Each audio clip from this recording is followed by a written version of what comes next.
doctora Paola Ortiz Pérez.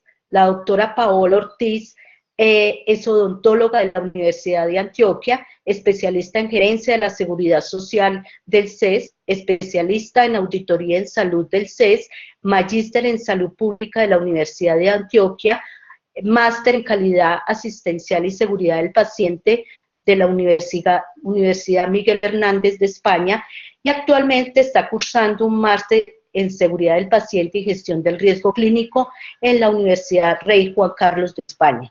Se ha desempeñado como docente externa de CONTEC en el programa de acreditación y seguridad del paciente y como docente universitaria en programas de auditoría en salud y garantía de la calidad de la Universidad Autónoma de Manizales. Ella es conferencista nacional e internacional, es consultora experta en temas de calidad con miras a la excelencia. Tiene la doctora Paola una amplia experiencia en implementación y evaluación de sistemas de garantía de calidad, evaluadora certificada del Galardón Nacional Hospital Seguro, y actualmente es la directora de calidad de la Asociación Colombiana de Hospitales y Clínicas. Doctora Paola, de antemano le agradecemos por estar aquí con nosotros y quiero darle la bienvenida a esta importante conferencia. Le doy paso entonces para que empieces. Alba Lucía, muchas gracias. ¿Me escuchan bien? Por favor, me confirman.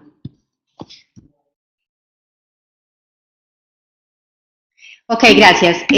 Bueno, no, para mí es un gusto enorme participar en este lanzamiento. Mil gracias a la Universidad Autónoma por esta invitación y de antemano les auguro muchos éxitos en este proyecto que inician el día de hoy, en el fortalecimiento de las competencias en el marco de la auditoría en salud de los profesionales que trabajan en el sector salud. Esta conferencia pues tiene como nombre el trabajar el concepto de atención centrada en la persona, y realmente nos parece muy interesante abordarlo con todos ustedes por una sencilla razón. Pienso que no solamente es una mega tendencia mundial, sino que hoy en día las instituciones de nuestro país están viendo la necesidad de incorporar este concepto, dado que ven los efectos de realizar atenciones no centradas en la persona. Y lo que uno ve constantemente es que las organizaciones tienen en sus direccionamientos estratégicos y en sus modelos de atención la premisa de atención centrada en el paciente y la familia, en la persona, en el usuario, pero que muchas veces no pasa de ser una frase de la cotidianidad y que realmente no logra uno visualizarlo en el quehacer y en el día a día de las instituciones. Por eso el propósito de esta conferencia es pues darle a todos los asistentes un momento de reflexión para que visualicen la importancia de diseñar esquemas de atención centrados en la persona y pues unos delineamientos genéricos hacia dónde enfocar sus procesos de atención con esta premisa. Básicamente entonces vamos a partir de lo siguiente.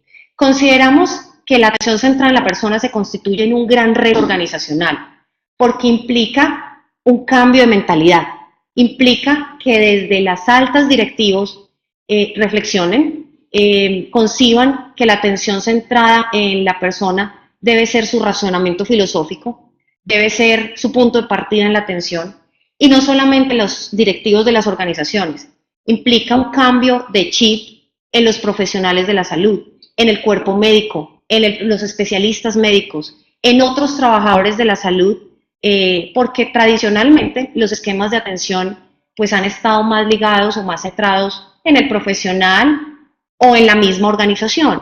Entonces esto implica un cambio de mentalidad y por eso lo consideramos como un gran reto.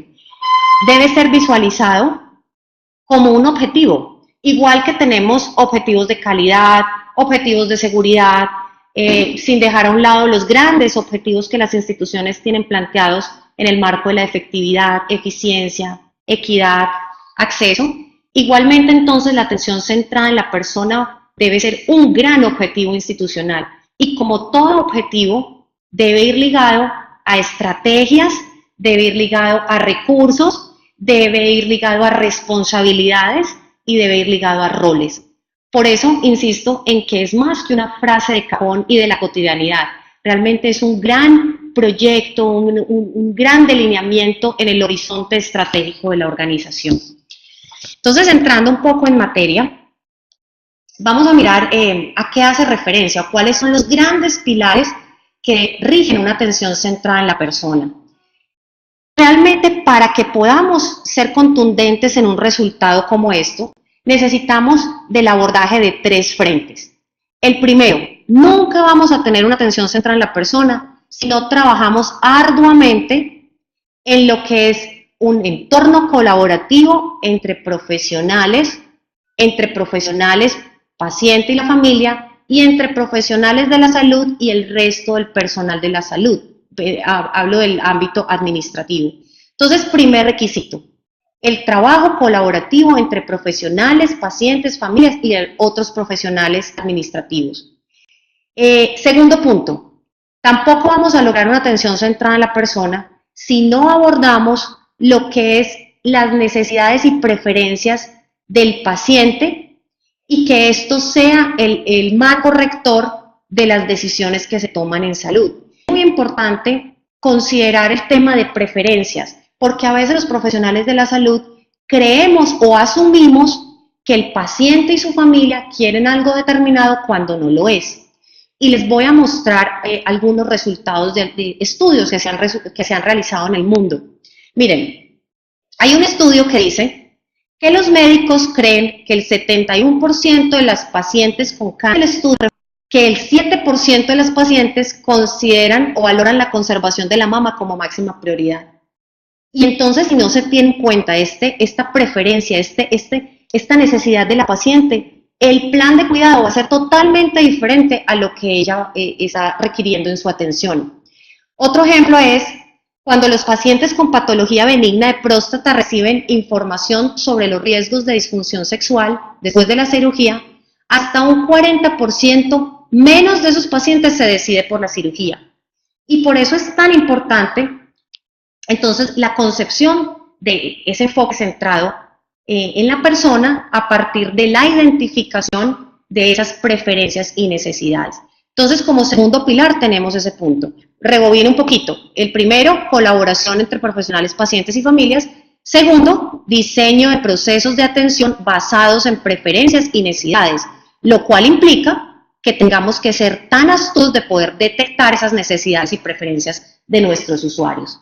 Y el tercer pilar hace referencia a que se requiere también que en la toma de decisiones involucremos al paciente y a la familia, pero a partir de procesos educativos y procesos en que les brindemos todo el apoyo necesario para fomentar su participación.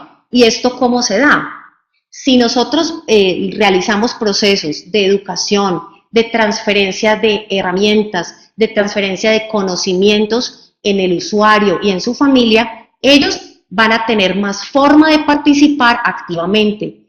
Y deja de ser este enfoque en el cual el paciente es un ser acostado en una cama, en el que bombardeamos una serie de exámenes de laboratorio, de imágenes diagnósticas, de medicamentos, de interconsultas, de valoraciones por las diferentes disciplinas, y se vuelve entonces ese usuario, esa persona, se vuelve un coequipero del equipo de salud, se vuelve un miembro activo de la atención porque tiene, pues no el conocimiento médico, pero ha recibido una serie de herramientas, una serie de información real, información basada en datos y evidencias importantes que le van a permitir apoyar la toma de decisiones. Entonces, como ustedes ven, es un enfoque muy distinto al enfoque tradicional en el cual el usuario es un ser absolutamente pasivo, que de pronto pues pregunta, indaga, y donde muchas instituciones ya han llegado a procesos serios de información y educación, pero que no deja de ser un enfoque pasivo, en el cual la toma de decisiones radica exclusivamente en el equipo de salud. Vamos a mirar entonces los principios, al ser esto un tema ético, un imperativo ético en la atención. Vamos a mirar que la atención centrada en la persona está regida por una serie de principios. Y como todos ustedes saben, la palabra principio tiene a su lado un componente de no hay negociación alguna. Cuando hablamos que algo es principio es porque es así, no se negocia, no es opcional y todos los actores que se involucran en la atención deben promover que esto se cumpla. Entonces tenemos que la atención centrada en la persona se rige por 4 principios. Primer principio, principio de la dignidad y el respeto. ¿Y esto cómo se materializa? ¿Cómo se evidencia en la realidad?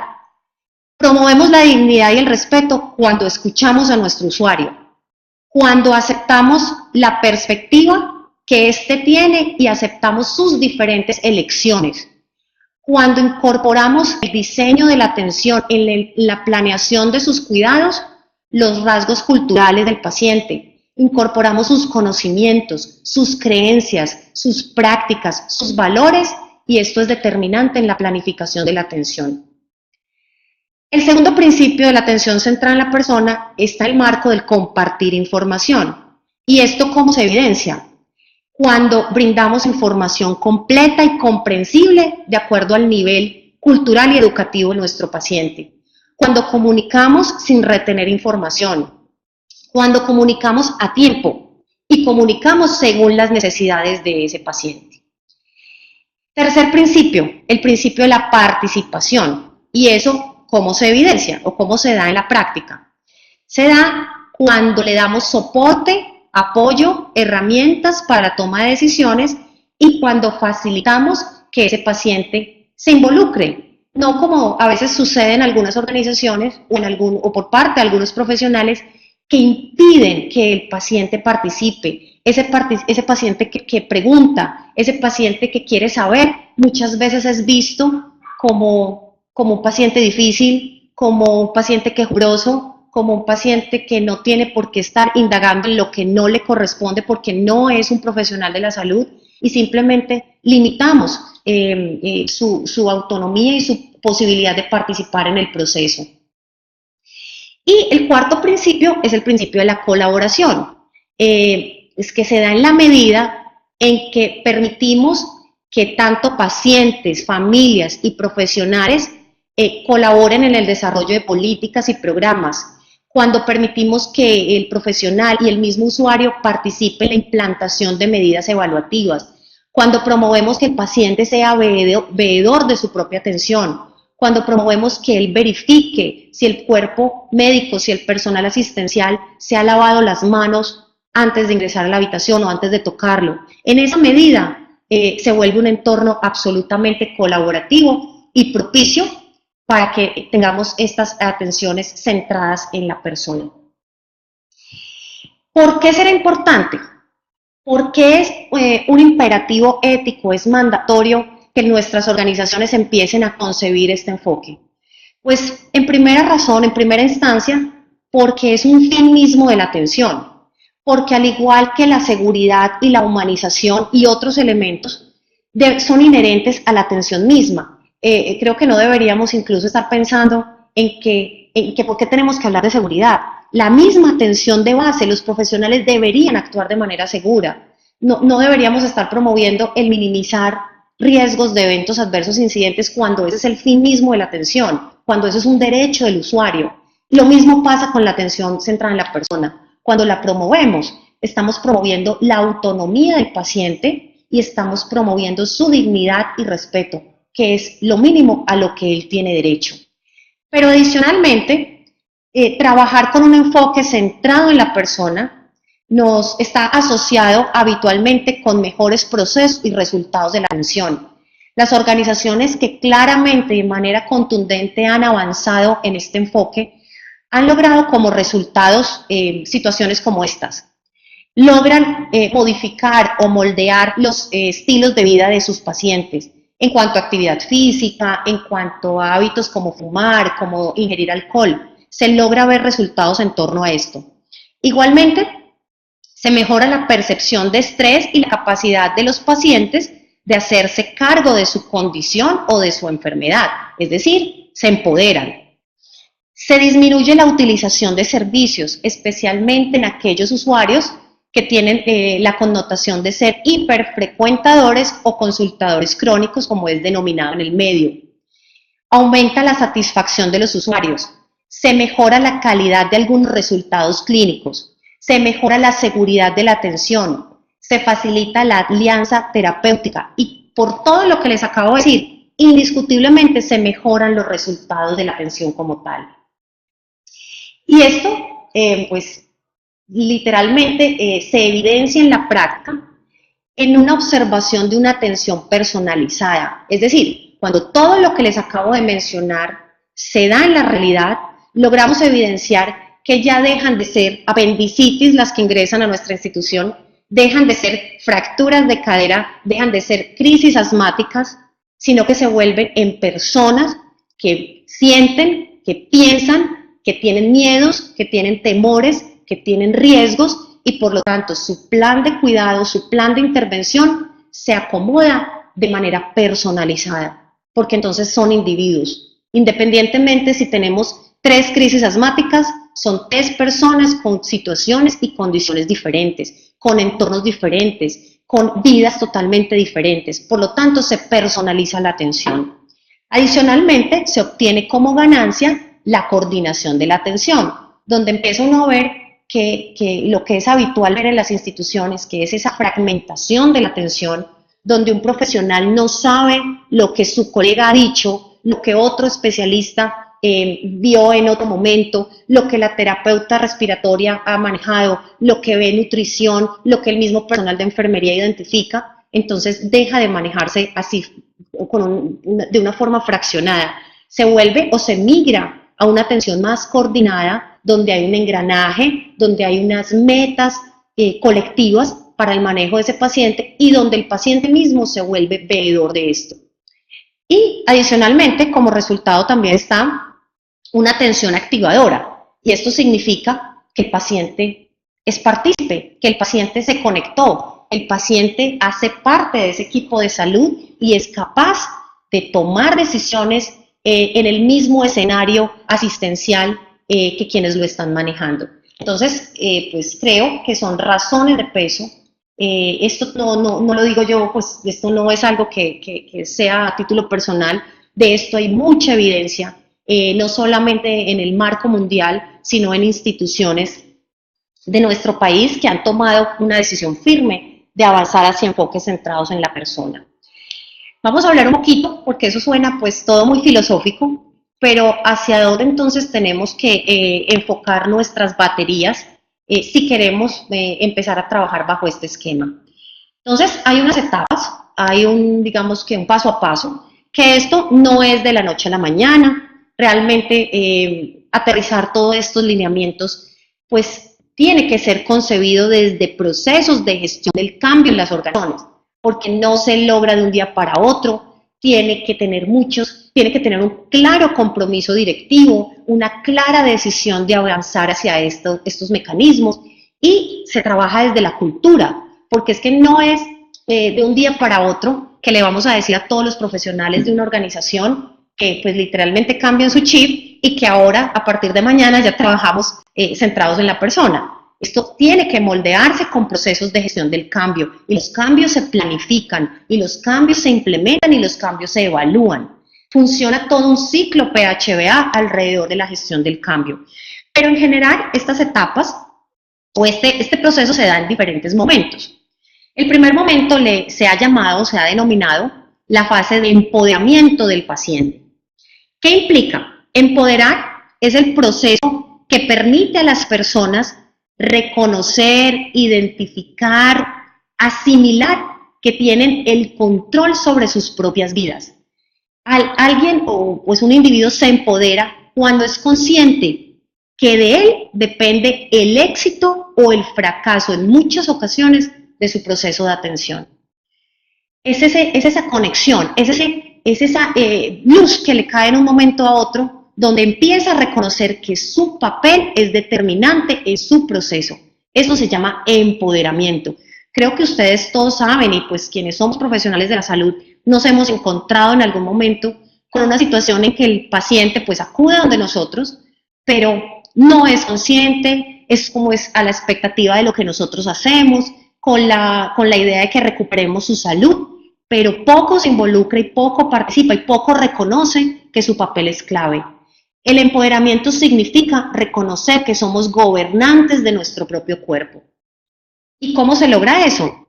La institución debe ayudar a que los pacientes tengan ese reconocimiento, que ese paciente que es hipertenso, que es diabético, identifique que de él depende el éxito de los tratamientos que el cuerpo médico defina. Esto no es solamente formular un medicamento y decirle que debe comer mejor y que debe hacer ejercicio y que debe dejar de fumar.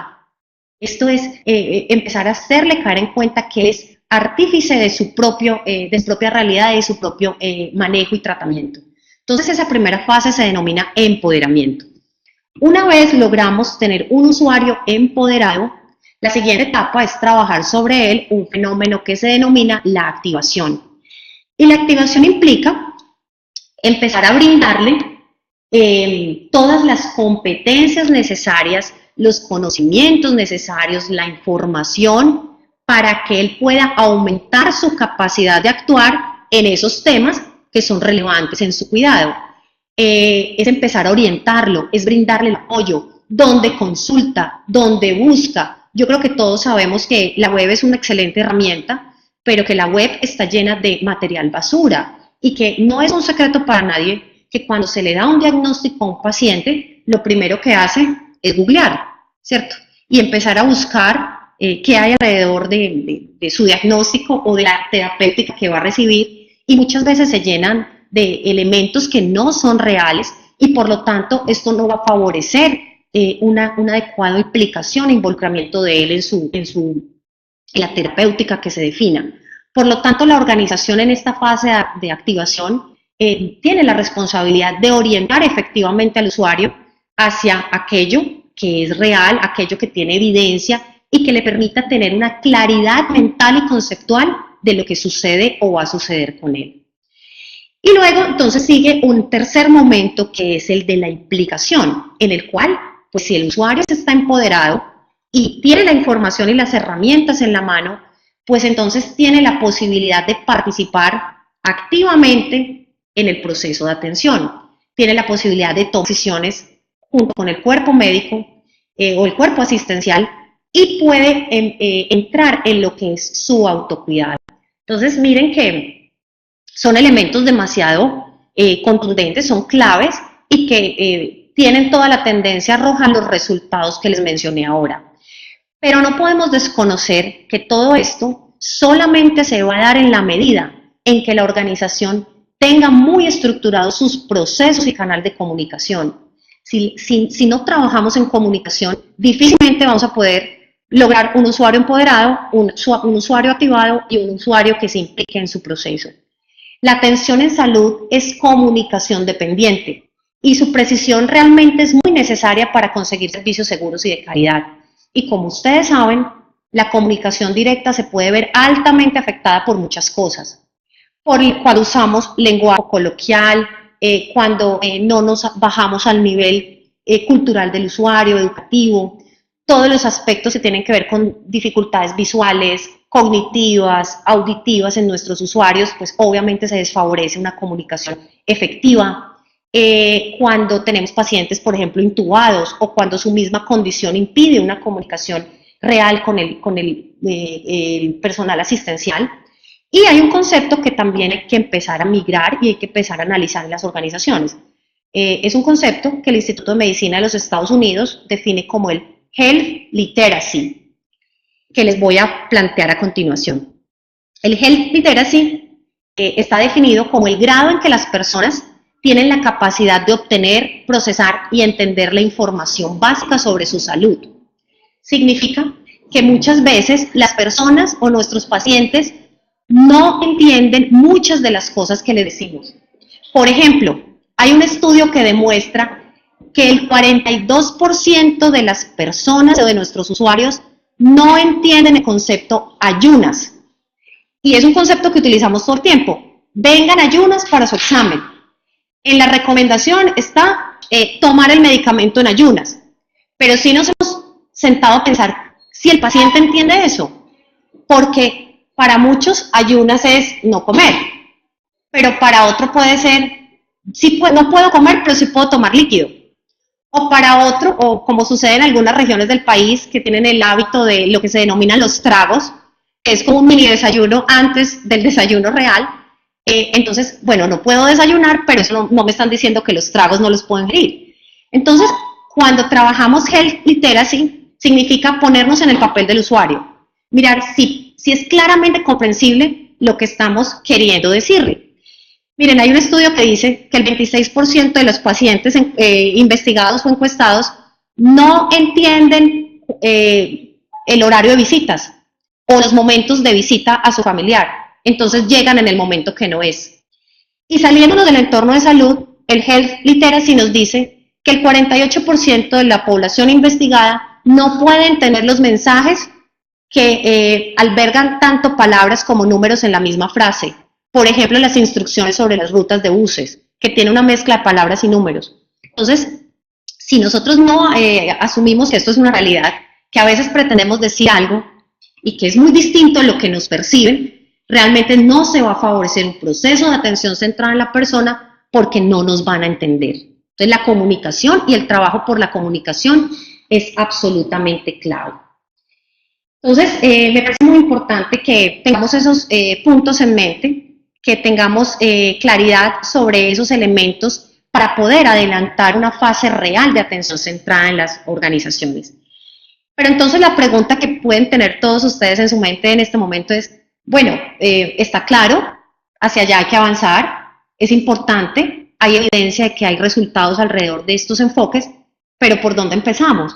¿Qué es lo que tenemos que hacer como organización? ¿Qué es lo que tienen que fomentar los líderes? Entonces yo aquí les traigo pues unos tipsitos, unas ideas que pues no son la varita mágica que les va a resolver pues como los problemas, pero que definitivamente hacia esos puntos hay que empezar a avanzar si queremos lograr estos resultados planteados. Lo primero es que los directivos de las organizaciones deben tener una clara política institucional de atención centrada en la persona, que va más allá de tener un párrafo pegado en un pendón, en los modelos de atención, sino que es un compromiso real, ¿sí? Que todo el mundo conozca, que todo el mundo sepa que hacia allá hay que avanzar. Si los directivos de las organizaciones no están comprometidos con esto, difícilmente esto va a ser una realidad, porque esto no es algo que se construya desde los niveles tácticos, desde los mandos medios hacia abajo. Viene desde los directivos, es una influencia desde el nivel estratégico de la organización. Entonces, es como la primera recomendación, tener una política institucional de atención centrada en la persona, clara, contundente y irradiada a toda la organización. En segundo lugar,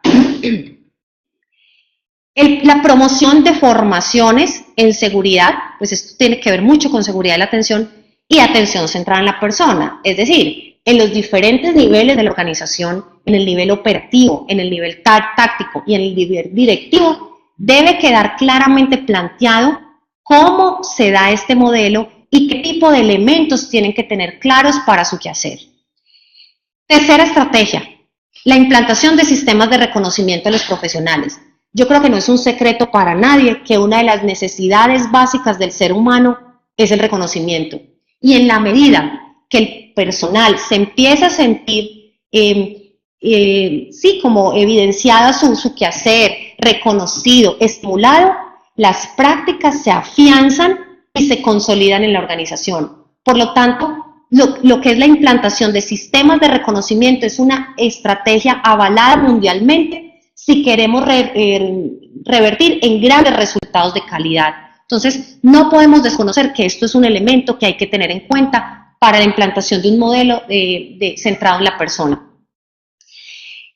Otro aspecto importante, hay estudios que nos han mostrado que cada vez los profesionales tienen menos tiempo de destinación directo con el paciente. Hay un estudio muy interesante que muestra que el personal de enfermería y muestra como el involucramiento de tiempo del personal de enfermería en diferentes tareas. Muestra que la mayoría de las personas pues, que tienen este rol, su gran destinación de tiempo está en labores administrativas e incluso se calcula que pueden caminar más o menos hasta 5 kilómetros al día en la misma institución. Es decir, su labor está siendo más en otros frentes que en el frente de la atención directa al usuario. Entonces, en la medida en que podamos, y va muy ligado con el siguiente punto, rediseñar procesos de atención en el cual podamos reducir las ineficiencias, en que hagamos que los procesos sean más fluidos y podemos garantizar un mayor tiempo con la persona o con el usuario. Entonces es claro que esto también hay que empezar a avanzar en esto. El otro punto es el trabajar por un aseguramiento de la relación médico-paciente, en el cual el médico tratante no es simplemente ese individuo que diagnostica y que pues decide o define una terapéutica, sino que hay una preocupación por el usuario, que hay un interés por todo ese enfoque biopsicosocial que hay alrededor de él. No es solamente su condición física, hay un tema mental, hay un tema social que puede generar grandes influencias en este individuo, este usuario, y que puede ser la manifestación de algo físico en su ser. Y cuando logramos que el cuerpo médico tenga claro esto, que su labor va más allá de simplemente pues diagnosticar y generar una intervención, el cuento cambia, la historia cambia y logramos ver resultados más efectivos en el proceso de atención. Y pues definitivamente la familia es clave en esto. Hay prácticas que han implementado algunas instituciones donde la familia se ha involucrado en actividades que pues suelen ser más de tipo asistencial, pero que el involucramiento de la familia ha logrado demostrar unos resultados efectivos. Por ejemplo, la participación de la familia en la ronda médica, la participación de la familia en los equipos de respuesta rápida, y todo esto pues que promueve, mejora la seguridad, mejora que el profesional, que el equipo de salud muestre o tenga serias preocupaciones por ese paciente, y pues obviamente los resultados pueden salir más fácilmente a la luz.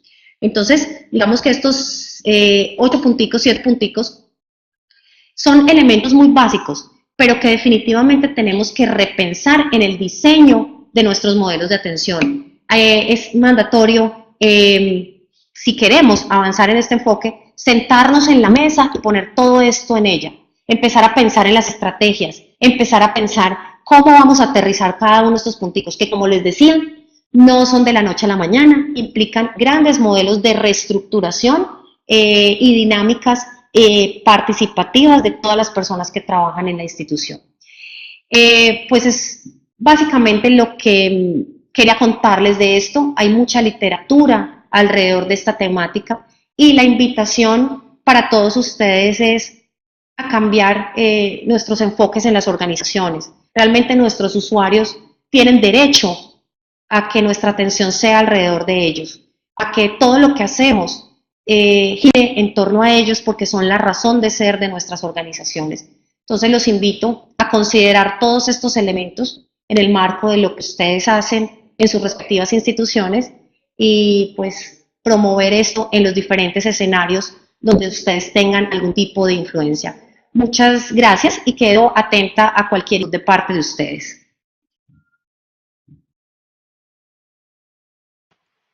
Bueno, Paola, muchas gracias. Veo que en este momento no tenemos preguntas a través del chat. Me gustaría que se tomaran unos minutos los participantes para saber si tienen, hacer las preguntas y que podamos hacer de esta conferencia un momento más dinámico. Espero entonces que hagan las preguntas, por favor.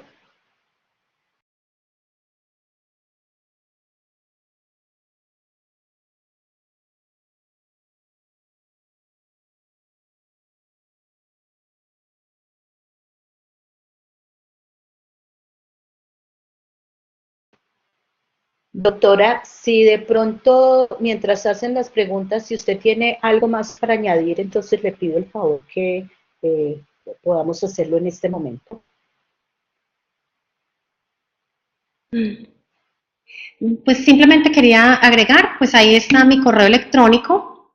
Si de pronto la inquietud no está para manifestarla por este canal, bien pueden hacerlo a través de mi correo electrónico, que con mucho gusto procederé pues a responder sus inquietudes. Gracias, doctora. Aquí tenemos una pregunta.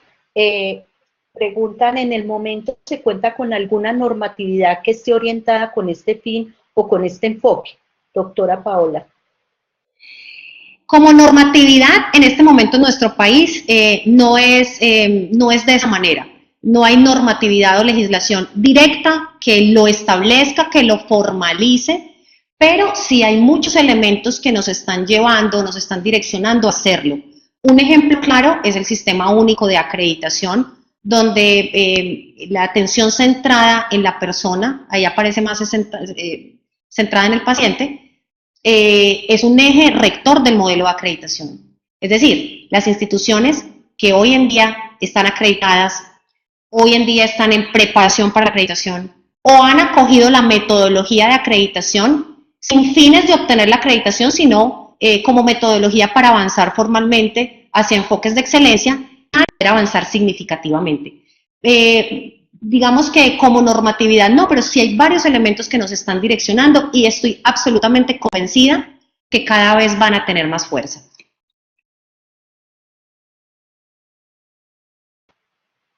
Muchas gracias. Tenemos otra pregunta. ¿Cómo lograr que la universidad infunda en el estudiante de áreas de la salud estos principios de la atención centrada en las personas? Yo creo que es una excelente pregunta y yo creo que todos los que vivimos en este mundo de la calidad nos hemos sentado en algún momento a hacernos esa misma pregunta, no solamente con los enfoques de atención centrada en la persona, sino con los énfasis de seguridad, de humanización y otros elementos que creo que todos los que hemos estudiado alguna profesión afín a la salud, pues hemos visto como muy incipiente en estos esquemas académicos. Realmente en los pregrados suele ser muy escaso y muy tímido el abordaje que se le da a estos temas y que quienes trabajamos directamente en áreas de calidad vemos como una necesidad imperativa de involucrar en los entornos académicos. Realmente las personas, los estudiantes de pregrado deben salir con elementos de seguridad, de atención central a la persona, de humanización, de manejo del riesgo y de otros elementos que son claves para que su quehacer sea un quehacer articulado a elementos y premisas éticas y de valor para el paciente y la familia. Entonces, creo que la respuesta a esa inquietud o a ese interrogante pues debe estar más en el marco académico. Pienso que implica un replanteamiento de los esquemas y de los pensum académicos para poder involucrar e incluir módulos o materias que le apunten a esto, porque no es lógico que esto se dé cuando el profesional ya egresó del programa y si acaso tiene algún contacto con estos temas posterior a su egreso académico. Bueno, gracias, Paola. Tenemos otra pregunta y es que solo en la parte de la definición de salud y el proceso salud-enfermedad está incluido como la parte global del paciente. La pregunta es, ¿cómo es posible hacer de este un modelo rentable, aumentando tiempo de consulta o modelos de atención especiales como ya existen en algunas EPS?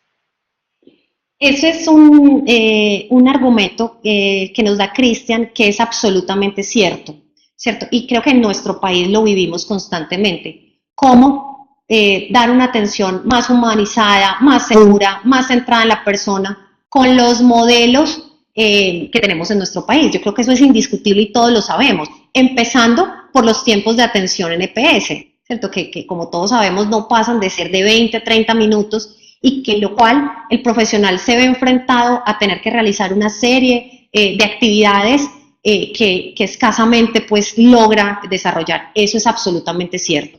Esto, como creo que todos sabemos, no es algo que parta de la puerta de la institución hacia adentro. Realmente aquí aplica absolutamente los enfoques sistémicos y le corresponde al ministerio y pues hoy que estamos viviendo la política integral de atención en salud, creo que es indiscutible la necesidad de replantear todos estos esquemas para que sean una realidad. No vamos a poder ser seguros solamente lo que hagamos los profesionales, si el medio, si los diferentes actores, si el aseguramiento, si la academia, si la comunidad no alinean sus esfuerzos para que esto sea realidad. Cristian creo que tiene toda la razón en su planteamiento.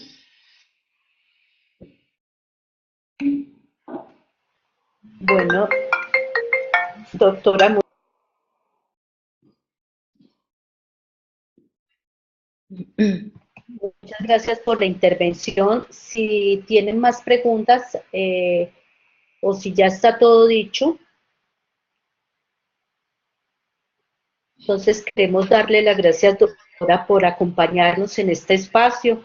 Para nosotros es muy importante este tema y para los especialistas en auditoría en salud, pues tenemos una tarea muy grande para empezar a ubicarnos en la razón de ser que son nuestros pacientes. Queremos darte las gracias por esta intervención. Muchas gracias a ustedes, a la universidad. Reitero que les auguro un éxito en este proyecto. Estoy convencida que va a ser así. Y bueno, a todos los participantes les agradezco muchísimo su tiempo y el haber escuchado mi conferencia. Quedo atenta a cualquier otra inquietud a través del correo electrónico. Con todo el gusto procederé a resolver. Muchas gracias y les deseo una feliz noche a todos. Bueno, muchas gracias. Vamos a dar entonces paso a una breve presentación del programa. La Universidad Autónoma de Manizales toma la decisión de ofertar la especialización en auditoría en salud en la modalidad virtual con el fin de que profesionales que residen en otras regiones del país y profesionales de las áreas de la salud que no pueden acceder por todos los aspectos laborales que los cobijan, ellos puedan acceder a una formación de alta calidad, una formación posgradual y que puedan desarrollar competencias que favorezcan el sector de la salud en el país. Por eso, desde el mes de julio, tenemos el registro calificado por el Ministerio de Educación Nacional, una vigencia de 7 años. La especialización se oferta en la modalidad virtual, se va a desarrollar en 3 semestres con 28 créditos académicos. La especialización busca, el propósito es promover la formación de talento humano en el campo de la auditoría con competencias para que ellos comprendan la problemática de salud del país y que puedan apropiar las herramientas de auditoría y gestionar procesos orientados a la calidad en salud, con el fin de que ellos contribuyan al fortalecimiento del aseguramiento, la sostenibilidad y el mejoramiento al acceso en la prestación de los servicios de salud.